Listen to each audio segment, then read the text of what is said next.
What was that? I do love my smile. I do love my smile. I like your smile also. I do like it. It reminds Ooh. me of my mother. Oh, really? Do you look like your mom? It reminds me of my mother. It does. My smile reminds me of my mom. Nice. So, what are we talking about today? We're going to talk about you today, Leyden.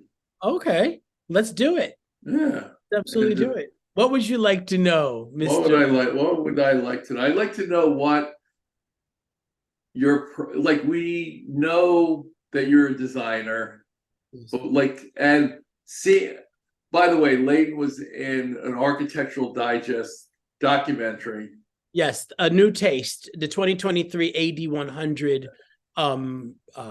It's a documentary kind of explaining what the AD 100 is and the vision of the publication to demonstrate a certain palette of designers, and I got to be one of the focus of three or four, the main focus of this 25 minute documentary. And I'm really excited about it. And me, listen, I watched the whole thing. You are the only person who got a 3 minute segment. Everybody was sort of chopped up into little pieces along the video. You Yeah. had a full three, four, I think it was 3 or 4 minutes. Yeah. Really? I didn't know. It may have been I 4 minutes. haven't broken it down like that. I Yeah, I haven't think broken it's it. closer to 4 or 5 minutes. Oh, interesting. Okay. And because it was like, because you told me 3 minutes. And then I Right. started watching, and I didn't keep time. I said, we got to about 3 minutes. I said, well, it's longer than 3 minutes. And it's a I pretty guess amazing. the amount of time in these documentaries means something. Yeah, and I know you pretty well. And oh, here my light went out there. Come on.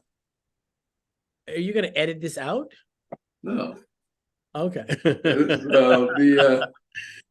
The and I know you pretty well. Yeah. So I learned a lot of new things about you. That was pretty amazing. I didn't realize that your training was so extensive. Like I have no training in at all. I just sort of was self-taught in business and so I just assumed that nobody else has training probably. And to learn that your training was so extensive. Yeah, I think that I think I definitely went to school in the in the 20th century, and so therefore it had a lot of references to Corbusier and Mies van der Rohe.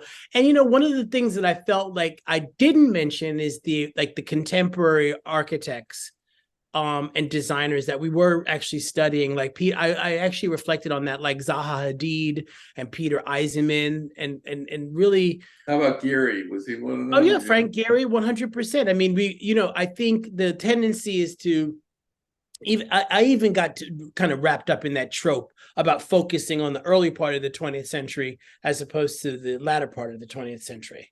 In terms of the kind of the design icons to really influence my work in the way I think about design in space.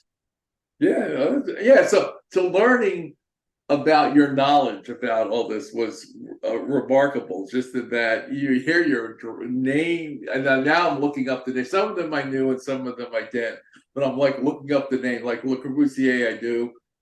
And the Whitney It's funny. The Whitney sort of reminds me of Le Corbusier in a way. It looks like a big steamship to me. Yeah, exactly. I think Uh, that he would probably be insulted by that, but yes, I think he was. I think because I worked on the Whitney for 6 years, so and I think he saw it as like a very modern spaceship in a way, with outdoor space well, and I think let's thinking more of the UN all right, as Corbusier in this kind of international style, very boxy, rectilinear right, for the most part. And the international style was this kind of idea that it could be applied universally. Right. yeah, And it was a universal architecture and a universal archetype. There's a lot of problems with that kind of thinking, right, yeah, universalized of design for all people on the entire planet. So very, very healthy ego, Mr. Corbusier. yeah. But what I'm saying is, your knowledge of the history of architecture really comes across in that piece. And that was, that was like, wow, he just knows architecture and design from a very classically trained,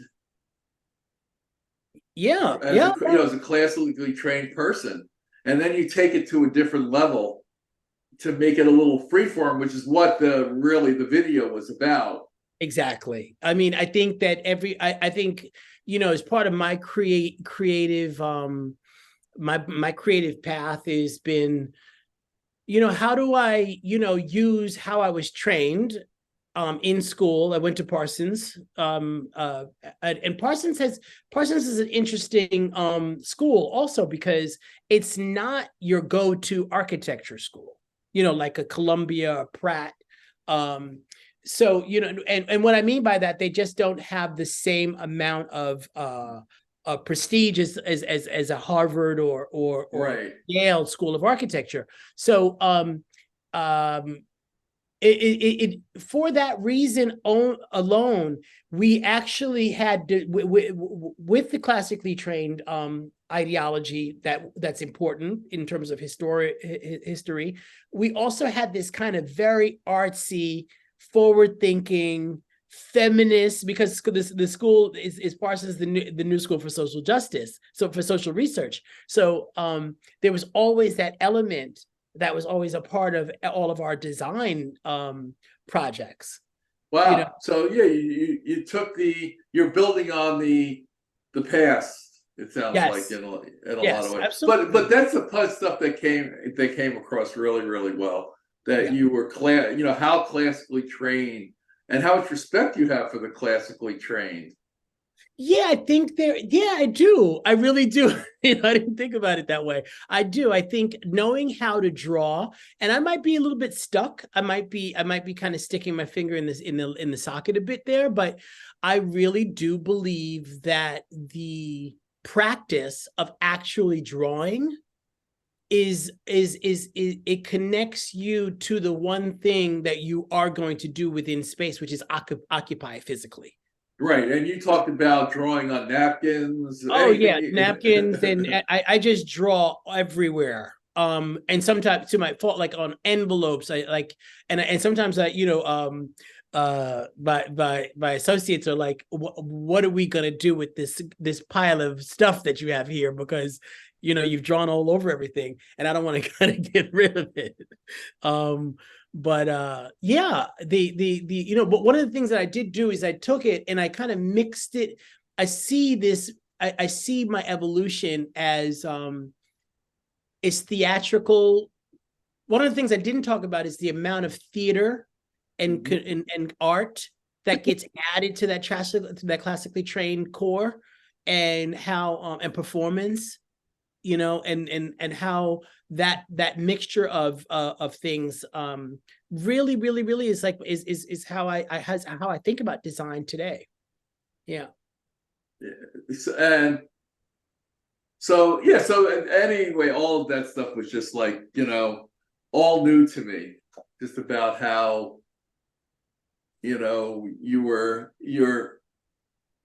understand the past, but AD saw you as someone who looks at the future, as when you go into design and you look at it as an open book, there is no preconceived.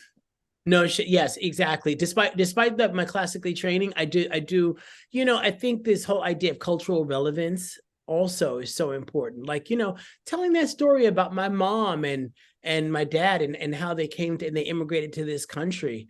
I guess I don't separate my own personal story from my what could become a design idea.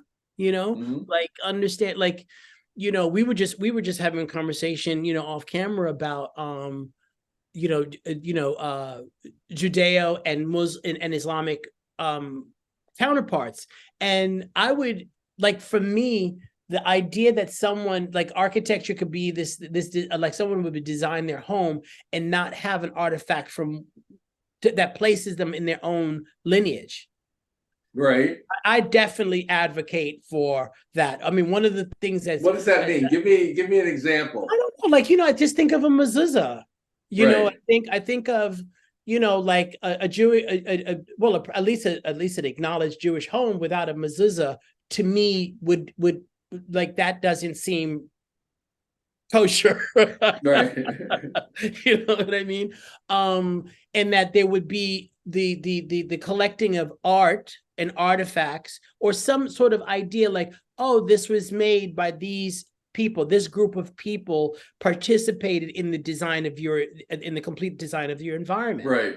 You know what I mean? Like, I really, whether, given this rich history of Jewish academia and art of the 20th century and to this day, like, I definitely want to participate in that conversation as much as I want to participate in a conversation about Black diasporic art.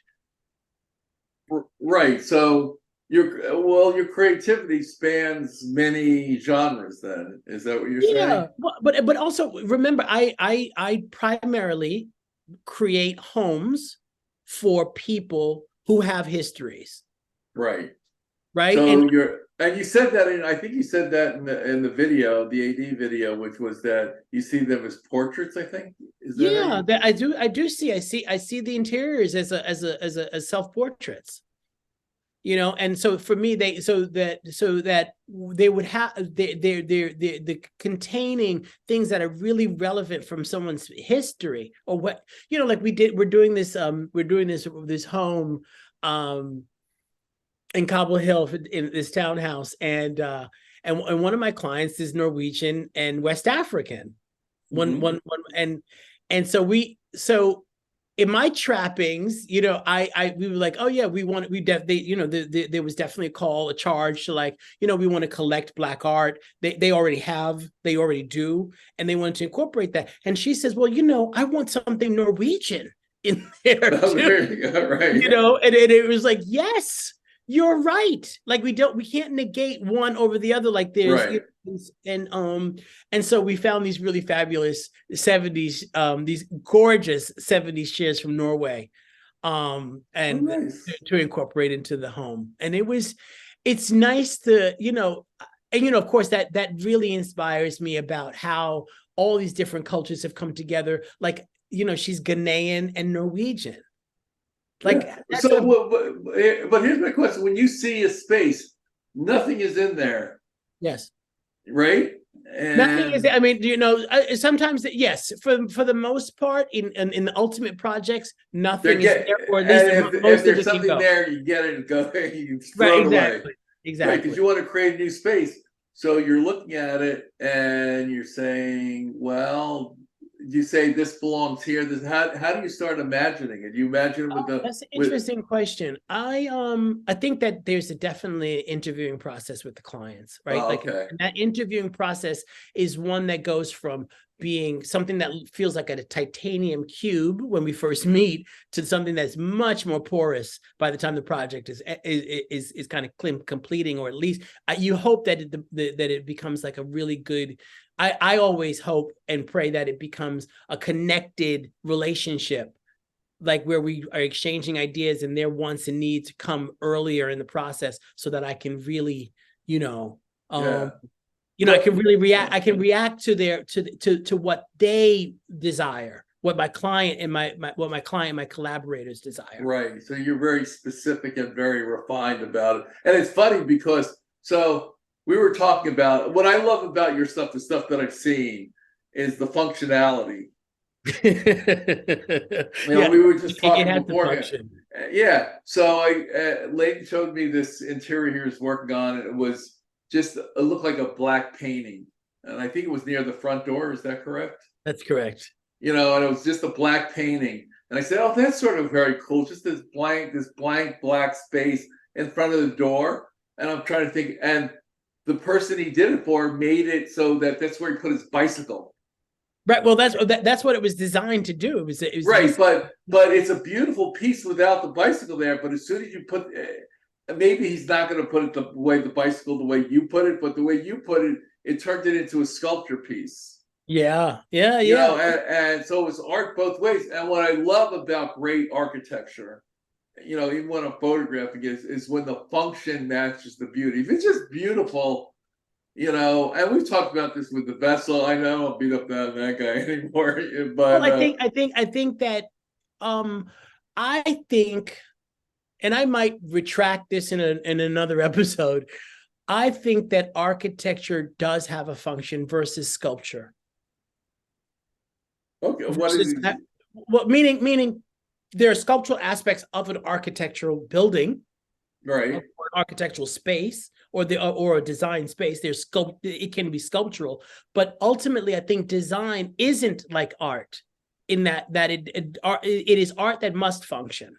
right, but it's not always the case. No, Like, no, it for isn't. instance, I photographed this amazing lobby. It was really beautiful. I'm not even going to mention the lobby, and it had a waterfalls in there. Waterfalls were beautiful, you Right. know, but it was too loud, Oh, and the white noise created by the water. oh, way too high, and great, and so I couldn't give it an A anymore. I gave it sort of a B minus because the Mm. functionality, you know, was not what, you know, like, I hate to say it, perfection or greatness, whatever, however you want to put it. If you had really thought about it, you would have figured out the sound was going to be a problem, and it really Yeah, was, and I think I to the point that they turned this, the waterfalls doesn't run anymore.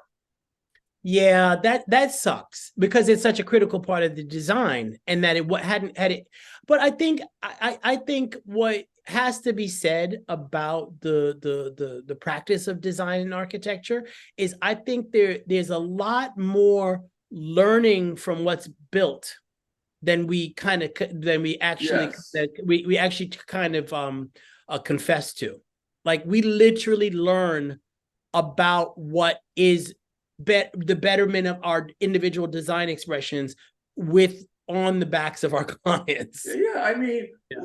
really, New York City, which we both live in, were boxes until 15, 20 years ago. Everything was, until Deary came along, until a few of those architects came along. It was always boxes. I mean, sometimes they were fancy boxes, sometimes they were speared boxes, but they were Right. always, there was never anything, you know, sometimes be a crown on the top of the box, you know? Well, that I think that not just thinking about. I think one of the only what came to mind when you said a box, that one of the first people I think is maybe the late '80s, early '90s is the Lipstick Building. Right. So the lipstick building, yes, was something that, It was yeah, like a departure from that yeah, box. depart, and that was like, wow, look at this, something that's not a box. It's And an now, oval. they've taken it to, like, there are no boxes when they're building something. There's rarely a box. They have that building that looks like an H or something, you Right, know. right. Everything is. I think also that's another architecture movement. This kind of deconstructivist Right, movement of from the '90s is actually seeing its way through actually built projects today. I mean, all of the Hudson Yards is a series of angled shards right, and yeah, right. stalactite and But I think stalagmite. we're gonna get tired of that too at some point. It'll go back, you know. We have to. We Yeah. have to. So, how would you deconstruct your creativity? We're going to talk about creativity, yours and mine, a little bit. And how do you deconstruct your creativity? Well, how would you describe it? Like, what gets you I think really I really well. I think I'm obsessed, and maybe I spend a little bit too much time by myself watching TV and movies. right? So I really am. One of the things that really inspires me and gets me going is the production of space in films. I Oh, really, very really, cool. really Wow. love that.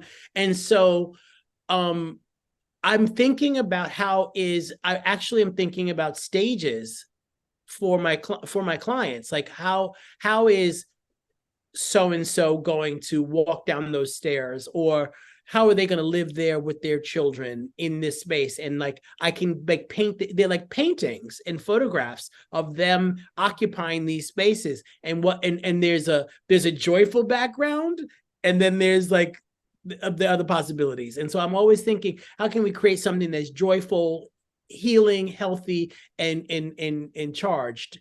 Because again, I'm a designer who creates interesting spaces. I believe we do, but they're for people to play out their lives in. Uh, How does that? What does that mean? Give me, if you're designing for someone, and Well, I'm just thinking about, like, raising two young children okay, yeah. in Brooklyn townhouse, and how do we both meet those needs of like stimulating, using color to stimulate their stimulate them, but also to not overly stimulate them. How to create a place that feels great for children. And then also, architecture is not like art.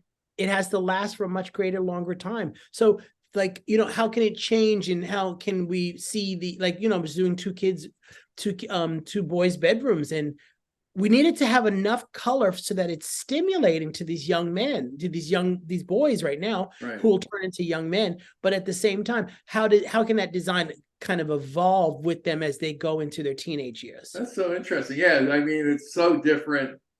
I mean, you are really collaborating. What I'm hearing is that you are in collaboration with people all the time. 100%, 100%. And the more vulnerable a client is with me, the better their interior will be, because Oh, I wow. would not have to Do you get say the that to information. them?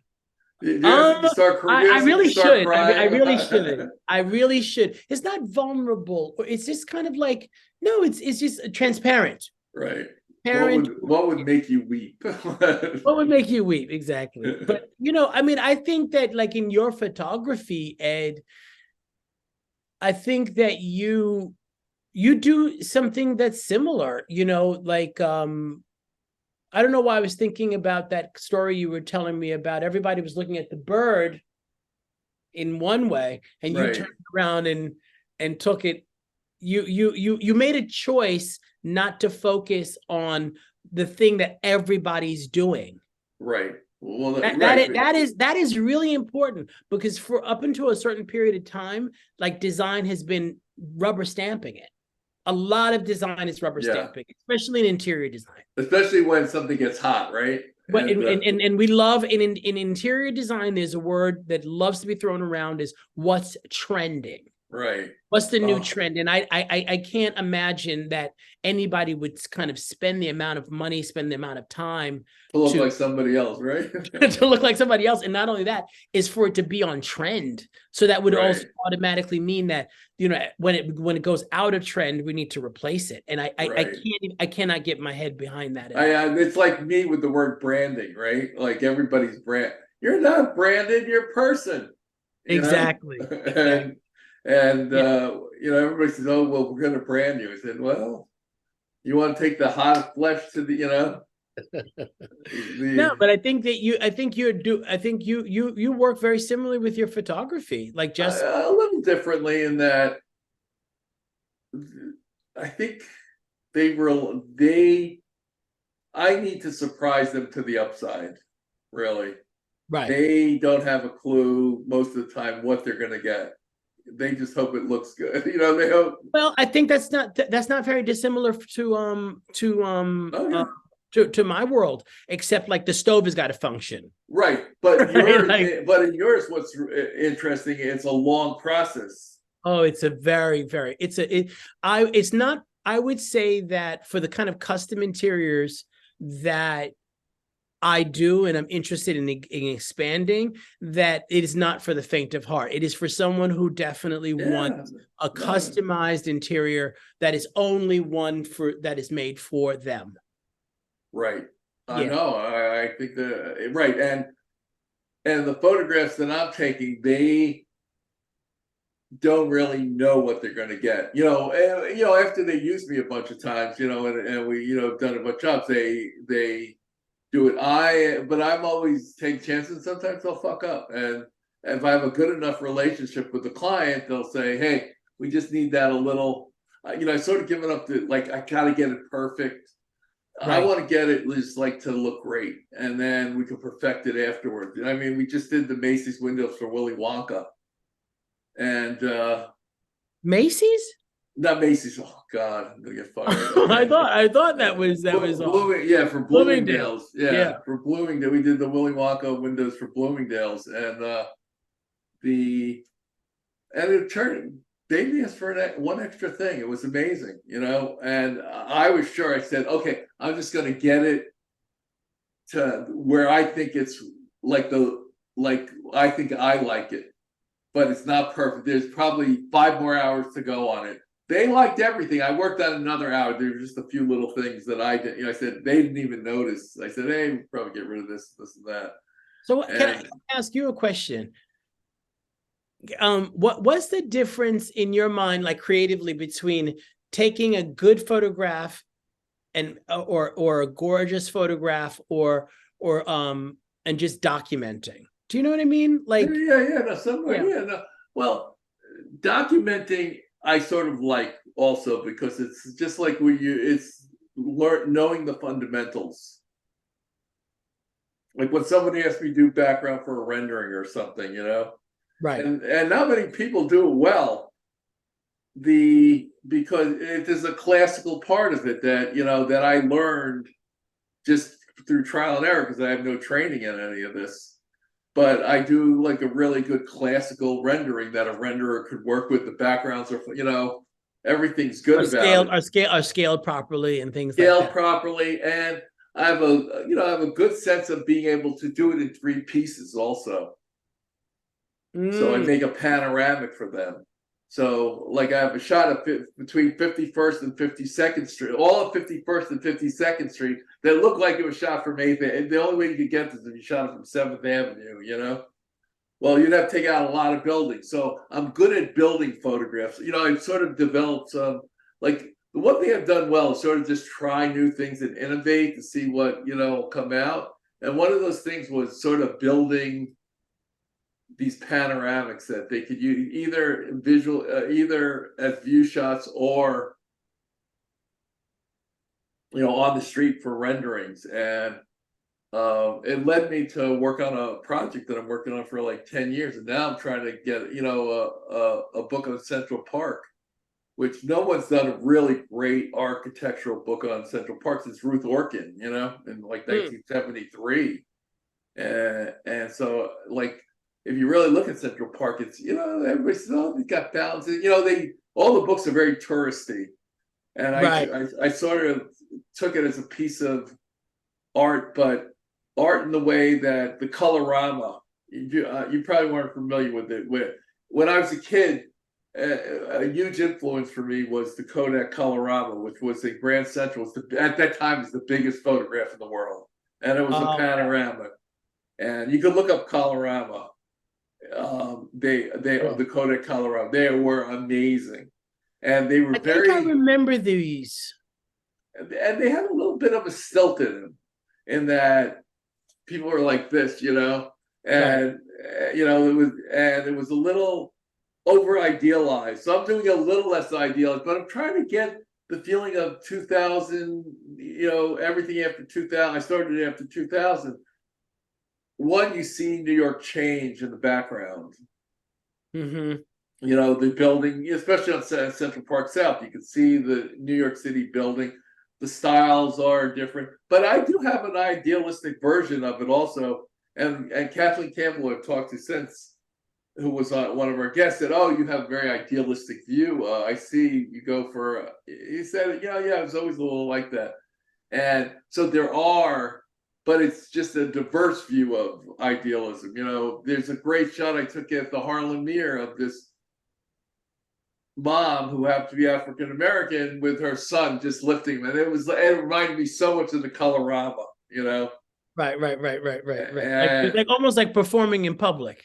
A little, yeah, but they weren't. You know, so this is a little less performing, but I did try to capture those moments that did look like performance a bit. Right. No, I think that's something that we both share. I think that, you know, that word idealism, I think that, you know, I think with the interiors and the work that I do, I'm definitely after an idealistic version of life, you know? Right. Yeah. And the theater and that kind of that stage, creating that stage for that idyllic life. right, but you have a much more public forum than my stuff is. You know, until a few things come out. Like if this book came out, it would get some publicity. It would have a shelf life of about a year, you know, or maybe longer. I mean, some of my Yeah. books, you know, but where you are, there's a lot of publishing involved with your name on it. Yes. I think that also has to do with the You're way gonna you have the opportunity to go famous, and what do you want to do with that? You know, I hate to say that word, jinx you, but you know, well, like I where do you think, want your creativity to go? You know, yeah, I think one of the things that that I'm interested in doing is furniture. I definitely want, I was trained as an architect, but I'm not a licensed architect. But so there's all of these different, like, so I've not designed and having built, and I was going to do that in Khartoum until Sudan has now unfortunately, right? disappeared. I had been commissioned to design what would have been my first building there in partnership with a local architect, for building a structure. So there are all these things. There's all of these kind of, I want to talk about architecture. I want to talk about design. I want to build design. I want to have conversations about design for them to be recorded and shared. I want to design furniture. I want to talk about those furniture design lighting, product, rugs, the whole spectrum of environmental design. So you want to be you want to do more public speaking? It sounds like. Well, I wouldn't even call it public speaking. I What would want to you call it? share. Well, yeah, I guess it is. I want to share my design philosophy and my strategy and my passion around design with people. Where though? Like where would that? What would that look like? Or you haven't thought about it that much? I think that there's a book in me. There's a book Okay. in me. I think that's the first place, and that book actually has very little to do with physical design. It has more to do with internal processing of my own personal history and my emotional qualities and my technical skills and how they marry together to create my creativity.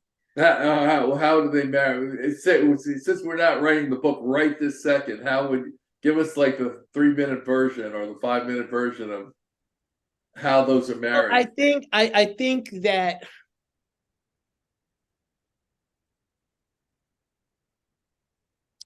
for example, I think you want to be in I wanted to be, in my last relationship, I changed my apartment like around in order to invite a relationship into it. Right. And it means that not only did the bed need to be changed, but there was this beam, and there was a way of looking, and like I have to, like, when they to say you have to be the person you want to be in a relationship with. Right. You have to design the space for the vision you have about your life. Right. So, So so what are you actually saying about yourself? I'm going to challenge. I'm challenging Lane. Lane always challenges me. Oh, in our interactions, sometimes Lane will say, "Well, I'll tell us a vulnerable story," and Lane's like, "Why didn't you ever tell me that before?" and because I don't do it as well as Lane does. But now I'm realizing I sort of do it as well as Lane does. You do it very well. And you just drop them. You just drop them like I just drop them. And sometimes I feel like we're having a difficult time, and I need to tell my vulnerable story so Lane will see me. Well, I think that the highest purpose in life is to share ideas between two or three individuals at a time. I mean, I can't, you know what I mean? I think that's it. I mean, that's living life. Right. And if you listen, I'm not even talking to Leyden. I'm talking to anybody who's listening right now. You can see he's a poet. I am Right. And, not. you know, you know, I mean, I want to get that. I mean, my idealism is that I create or participate in the creation of spaces that help heal Yeah. and help foster good times between individuals. Like, I don't want to create, you know, where family dinners, making love, having children, making connection, Um, inviting in the soon the what is currently a stranger to cross over to being a friend. What kind of space, like if you had to design a space to make a friend in, right. right? Like that's Yeah. exact. So there's the example. How to design a space to make friends. You That know, would be right? yeah, that would Right. actually be a great concept, a public space actually. Right. How to make friends. So it what do are we standing? Is how many people are we talking about? So all these ideas start to like coalesce when you think about what is the purpose of the design. Right. Does so have you made friends with some of the people you've worked with? You Yeah. know, you have. So and they stay. I have, but no, but I'm saying something else. Like Okay. just as the person who's supplying the design for a particular space, like it's a space for mating, like there's Grand Central Station, which is a space for for travel and catching a train beautifully, right? If there was that kind of space, I would love that actually. If there was that kind of space, kind of set apart, so that we, you know, here's a space in New York City for the making of friendships. Oh, nice. Yeah.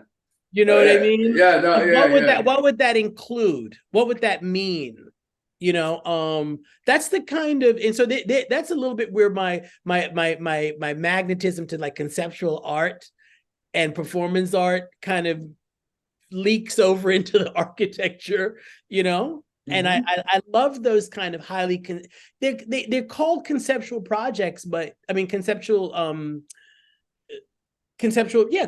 projects. But the fact is like, you know, the dog park, for example, is one of the spaces. There was a time that when my little girl was young and I just had a puppy, and she was just a puppy, I made about 5 friends in that dog park, Wow. Uh, and they were while they were active, they were solid friendships, Wow. and we And what? bonded over our dogs. Right. So do you still have? It's sort of like mommy's bonding with mommies, and daddy's Exactly, bonding with daddy. So, so exactly. did they stay close friends, or was it? No, I think like the dog, like it's interesting to see it now, as I think some people moved away. Okay. Yeah. Like any relationship, there were challenges, but and you know, several people moved away actually, but I had there was a time when I was on that phone. I'm like, when are you going to be at the dog park? I'm coming with Nika. Let's meet there. And I think the dog park for me is probably the closest place in New York City, because I can only speak about it as the Right. place for making friends and for making friendships. I mean, Yeah. for dog lovers. Yeah. Yeah. No, I'm sure. I've never had a dog in New York, so I can't tell you. I have cats. No, I don't have to. You know. So Well, the people with cats don't have to deal with other people. exactly. I was the lone wolf. Lone wolf. I mean, I built a business just so I didn't have to talk to people. Even the way I dealt with clients was like, and they appreciated it. I didn't take a lot of their time up, you know. Right. No, And then later in life, I realized what I was missing. I said I'm missing this collaboration, and there's other things out there. And I started, I changed where it was, after 50, yeah. and that was around 2011. I started thinking about collaborating, like, well, maybe this is such a safe space and you do it well, people appreciate it. You don't have to connect with them. Maybe that's not the best idea in the world, you know? I thought it was the best idea in the world. Well, I think that shows a lot about who you are as an individual, and also what's also natural. I think that right there are stages in our lives. Yeah, well, certain it's right around behaviors. when I met, yeah, it's right around when I met Lauren. So, and she was like, if you go, we're going out, you're going out with friends, you know? And I was Oh, like, I see. yeah, and and I started getting friends with them, and I have lots of friends. And Lauren's is always amazed. She'll say, someone will show up at my doorstep, you know, that I hadn't seen in 20 years, and it's like, oh, Ed and I are brothers. He goes, I don't even know, have ever heard of who you are, you know? And it's happened a bunch of times, you know. And Yeah. I've taken I have friends who are like family members. Sometimes I don't see them for 20 years, but when we get together, it's like instant Right. bonding. It's like nothing, no time has passed. So with Lauren, who is also an introvert, but she has a very, so, you know, when I met her, I had to get the approval of her 6 best girlfriends, you know. And the, you know, and they all had friends, and you know, and so it was like, oh, and Lauren likes going out with friends, going to, you know, and it was now I had to start doing that, and I realized how much I was missing, you know. Yeah, I think I think until you go out there and you have like we, like dinner at the National Arts Club last night for Thanksgiving, that is, until I had the experience, I couldn't speak about like whether it's not a question of something missed, Thanksgiving just happens to be more of a family Right. affair. It's been, So and what's it like? Yeah. So what's it like for you all of a sudden getting invited now that you're 80, 100? I mean, it's a life-changing experience, yes? yeah, I mean, I think, this is where, yeah, I think, I certainly have, I come from very humble beginnings. So for me to just have to start, the more I'm visible, and the more opportunities that come along, it gives I'm gained access, or given access to spaces that are coveted, and some of them are a little exclusive, Yeah, and that's fine. that's fine. Yeah. They're exclusive spaces, and also they're private spaces. So how has that been? Yeah, I mean, it's nerve wracking. Yeah. Hey, listen, It's the nerve wracking. real, I mean, for me, like I have a few photographs that will be around for like a long time. And my ego says, that's those are the photographs. Because you know what? Be great. You will never be forgotten. You know, Right. I mean, you'll be dead. You'll be Oh, forgotten in like that way. you're talking about legacy. Well, yeah, my legacy stuff. I have like a few photographs, like the one of the marathon from the bridge that'll always be seen. The Whitney photograph will always be seen because they now built a building in front of it. That picture will never be repeated. I'm like, yes, that's terrible, you know.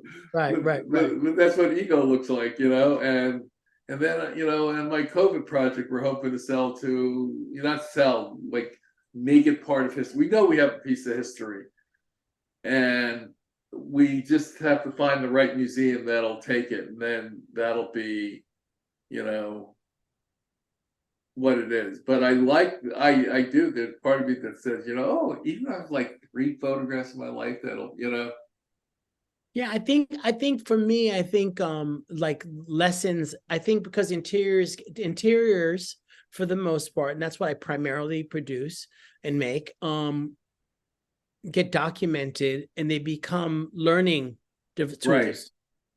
And I think that my legacy is in the photographic documentation of those right. spaces I've created, so that some student of design and architecture can look at those and reference those images, and use them as a tool to move But you said you had a hard time with photography of spaces. What do you mean? like you didn't like you like him as portraits, not as. Yeah. I do love.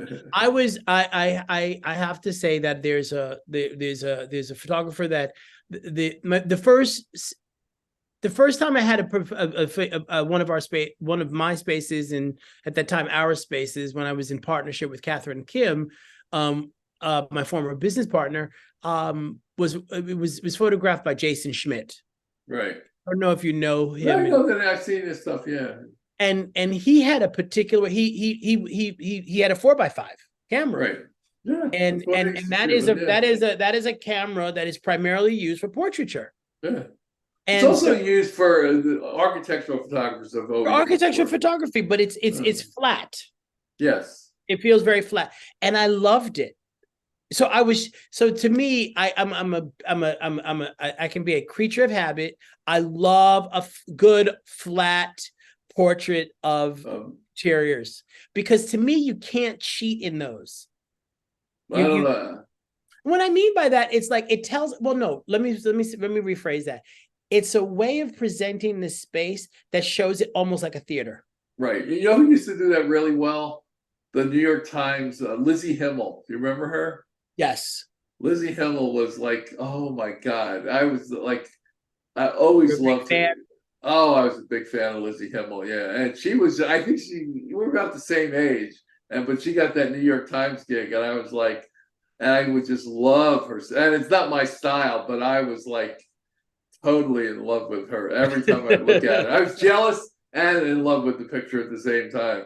Oh yeah, no, it was so her own style, you know. I wouldn't even think about stealing it, you know. It was just hers, you know.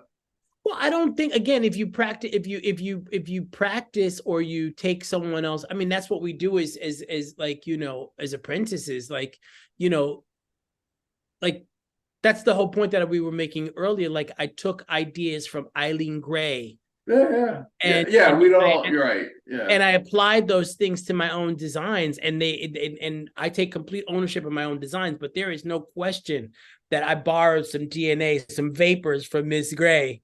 You know what I mean? And because I just love her work. Yes. Yeah. And if I was derivative of anybody, it would be the Kodak Coloramas and Gordon Parks, probably. Yeah, I know. You know. So I mean, yeah. No, I still look. Yeah, I mean, you don't go that far away. You just sophisticate it a little, you know. Exactly, and you get sloppy or you get intense about something, and it completely changes. Like you thought you were making that Gordon, you know, that Gordon Clark photograph. Gordon Parks photograph. And but I was thinking about Gordon. I got confused between Gordon Maddox Clark and Gordon Parks. No, you think you're making that Gordon Parks photograph, but you just can't. Right, you can't. Well, sometimes you can. Like every once in a while, I'll say, oh, "Look at that," and Gordon. It's an homage. It's an homage. Yeah, it's an homage. Or Elliot Irwin's another one. I have a few that. Like I have a picture of all these old women looking at the Eiffel Towers in a row, and it just, you know, and I shot it in around, I think I shot it in 1998 or something like that, or maybe even earlier. And I think 1991 I shot it, and it just it's all these. And Elliot Irwin could have taken this picture. I don't know if you know him. He does all these ironic pictures, and you know, very. Almost like literature pictures, and I can't even describe it, but they're very funny, they're very ironic, you know. So it's these ladies, you don't even see the front of them, and you just think all these older women are looking at the Eiffel Tower, and you don't see any of the faces, you see what they were wearing right back. And yeah, I think that's, I think, you know, I think there's the difference between derivative and being inspired by others' work. You know, I mean, I think all artistry and creativity is one that I think it wants to be shared. Yeah. You know, and adapted and you know, and things appropriated. I don't want to call them stolen, but you know, you appropriate, you twist them, you turn it, and then all of a sudden you develop your own way of thinking about those same ideas you learned. Yeah, and it's funny because now I'm just going to shift in a different direction. I'm listening to you, and you could go on like I'm good for about 4 sentences, and you are good for paragraphs and paragraphs. And people have commented. He said, "Oh my God, their imagery, his language has a lot of imagery in it, and a lot of creativity and just some profound things. And sometimes they're this and they're that." As I think, who said that? Snoop Dogg, I think. The Yeah. the And, so and sometimes I can be wildly inaccurate. yeah. So, but don't you think you would want to be a speaker at some point? Absolutely, absolutely. And Yeah, there's something that go on. What were we going to ask? And what would that speaking look like? I mean, because you are a poet, so, and a writer. Yeah, I mean, I love changing emotionality. I love it. I love the shift in emotionality from, and I love to inspire. Do you know what? I love to inspire. I Your love to life inspire. purpose. Yeah, I love that. I do. I think there is I think there is first of all, I think there is a need for it. Right. I think there's a So genuine. if your life is meant to inspire, right? Yes. If that's your life purpose, say, for instance, right? Yes. How would what would you be talking about? I'd be talking about the only interior you need to design is yourself. Right. Yes. And that and all I could base that on, because I'm not a doctor. I do not hold any degree or training in psychology or therapy or any of that stuff. But all I could do is tell it from my personal and what would you say? And my Let's hear it. Come on, spill your guts out. No, what do you mean? What do you mean? Like, what is your interior? What would you say about your interior? I would say, like, if you were talking to pain, I would say that what I have experienced relative to me, very painful losses, and against the most amazing blissful experiences, and how to communicate those, and I would and being truthful and honest about those things are so it kind of it disarms other people and allows them. Does it disarm yourself? Do you get it? By disarming myself, I disarm the another person, and I think that's what I think we have so much armor on. You have a lot less than a lot of people, I think. I hope so. I hope so. I don't want to wear it because I felt burdened by it for a lot of my life. Like, false self, shame, addiction, compulsion, all that stuff. Like, and I want to kind of shed that stuff so that I could be free. It's funny, you say that, because when I am the freest, I am holding a camera. I have to say, I'm holding a camera, and I am taking a picture or taking a walk with the camera, and that's when I feel no shame, no anything except just great bliss. Do you feel that with your creativity when you're in creative mode, or how do you feel? I had about 2 weeks ago, I had an opportunity at the Badge of Honors. The Black Artists and Designers Guild had a gala and award, and I was given an award. I did not know. I didn't expect it. Oh, nice. And I just went up on the stage. What was the award? The award was a Maker's Legacy Award. And when it acknowledged one of the members for the work that they have done within the organization. Oh, nice. Okay. Yeah, and I felt very on. I mean, there's nothing like receiving a gift from your family, right? Like it was like a gift from my own people. So, and immediately, the first thing I went up there and I said was, break isolation. the most important thing that you can do is to break isolation and get out of the, for me, what has been essential. I'm not trying to tell people what to do, but I just want to share how it is that I've had progress in my own personal life, which is break isolation, to be in community, and how essential and how important that is. I for so many years, I was kind of dealing with all this stuff by myself, and so much about what we're taught is about, you got to do it alone. Right. Yeah. If you're an artist, that's the way it goes in general. Well, I mean, and I don't know where that messaging comes from. I don't even want to care about. I don't even care about its origins. I'm just like, it doesn't work for me. And for those who are interested in, find a community of artists that you can. I think we're on the same page. I took me a long time to learn that, to find the community that you wanted, the collaborators, the community, and just.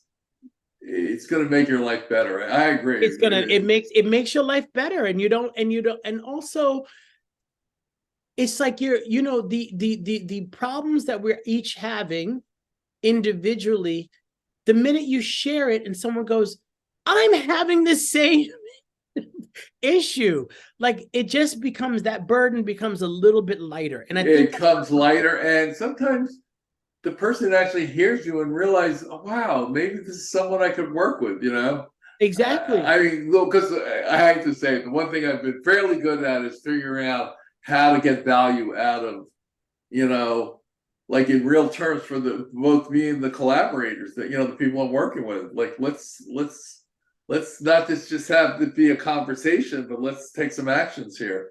Right. And that's how I ended up doing Willy Wonka, right. And the Bloomingdale's windows, which was a whole big production. But I took my expertise and and basically Matt's expertise, and we combined it. We came up with this, and they'll probably keep hiring us. We've done a bunch of them now, and so. And a lot of times, like, what do I know about video? Not a lot, but I know how to shoot it, but I don't know how to edit it. I don't know how to tell a story with it. I found a videographer in Kiwi, and we've done some just great stuff. And it's like, oh, look at this. You don't have to lead. You could just let go of your ego sometimes, or what you think that you know best, or that, I mean, I was asked to do all these films of Central Park, right? Like 16 for each season. And in the meeting, I said like this, oh, I'm a photographer. I don't really do video. Like, shoot me.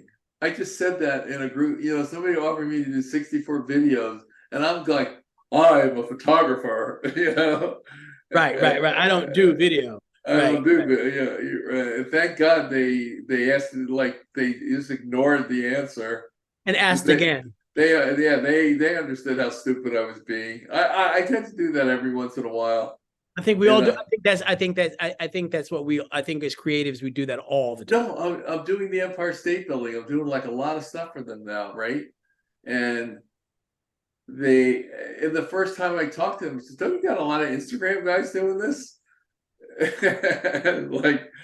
Well, they just sort of shined it on, and he'll figure it out. He'll get the videographer. Yeah. No, this is even just for stills. I see. Yeah, and they were like, I said, don't you have a lot? I just said, don't you have a lot of because our video work. This is what's great about collaboration. Our video work turned into still photography, and a lot more than the video. But I did say to them when they said, "Oh, we loved your video. We'd like you to do," and it was like sort of my video, but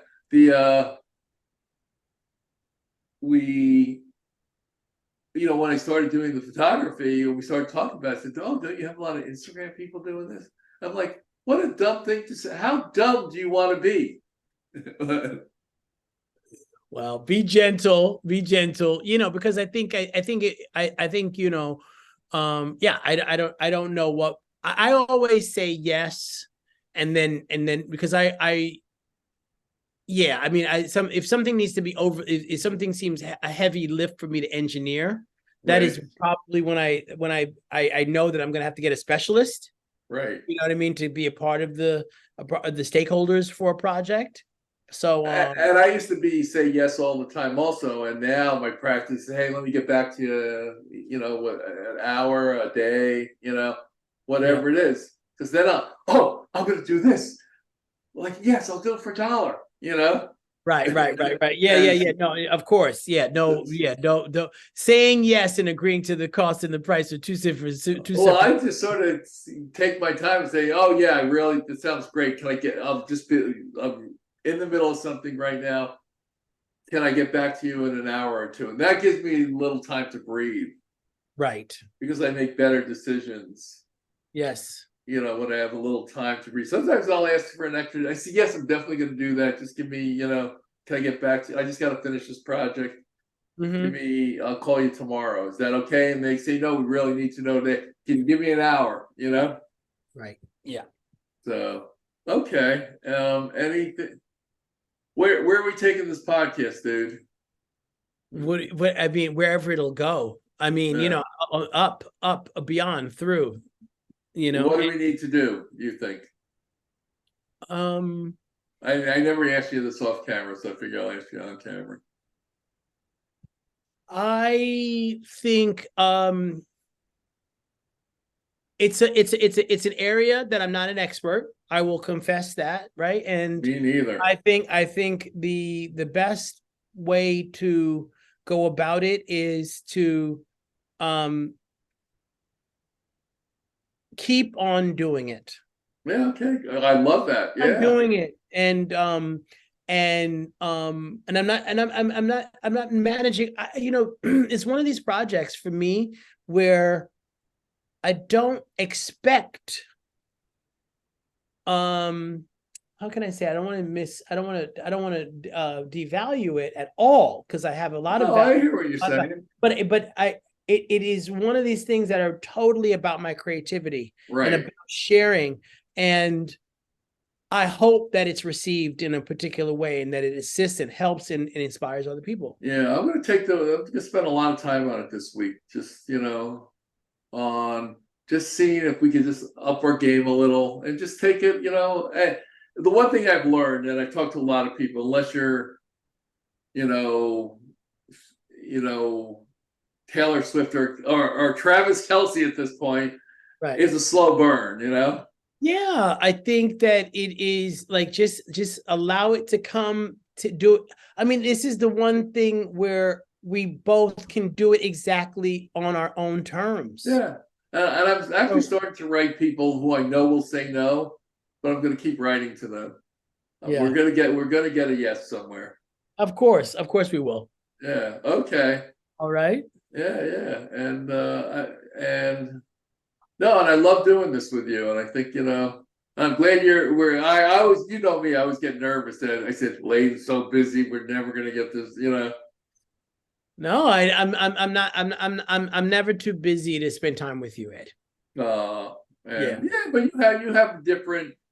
you have much more intense time Yeah. to where you have to deal with you actually have clients, you have to deal with contractors. Your business is so I would be sitting in that corner in fetal position. I in a week and a half ago, I was there.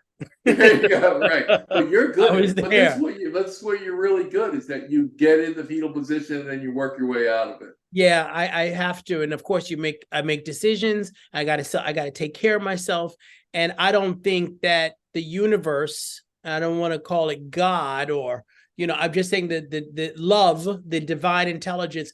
I don't think it wants me in a fetal position. Right, yeah. I You know hear what I you. mean? Yeah, I yeah. did it just this all can't be for being in a fetal position. No. No, I think Right. that But would be. but every once in a while we get there, you know? I absolutely get there, and some of it is completely self-created. You know what I mean?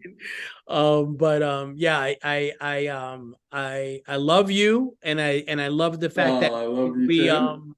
You asked me to do this with and come on as a collaborator on this project, and all I can say is I hope that we inspire our audience to think creatively, to inspire them to take a creative action, and for those who are already in their process, learn something or share something with us. And give us where we can see you.